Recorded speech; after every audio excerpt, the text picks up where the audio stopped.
हांव नकळो हांव लिगल एक्सपर्टूय न्ही, पण हांव जाणा तें इतलें की गोंयच्यो निवडणुको ह्यो 4 तारखेक जाल्यो, 4 फेब्रुवारीक, आनी ताच्या नंतर ताची मतमोजणी 11 मार्चाक दवरल्या.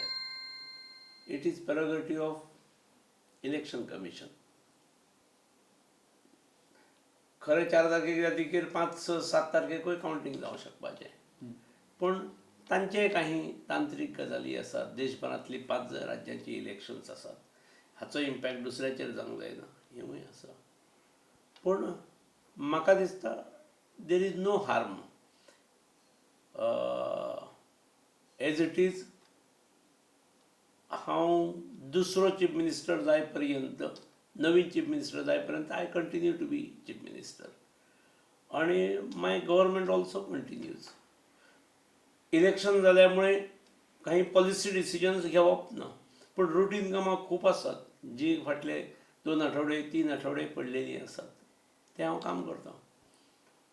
कॉन्स्टिट्युशनल एक्सपर्ट्सांनी ताचेर विचार करचो, पण there is no any harm.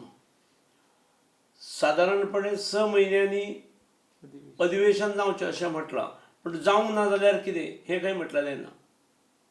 आणि हांगा तर here is a case where elections are already held. हे उमेदवाराचें भवितव्यय सील जाल्लें आसा. फक्त इलेक्शन कमिशनान कावंटिंगाची तारीख फुडें दवरल्या, त्यामुळे there is no any harm. It is a routine thing. तुम्ही कंटिन्यू करू शकता का, डिसॉल्व बी करची? Not at all, not at all. Dissolve करपाचो प्रश्नच येना.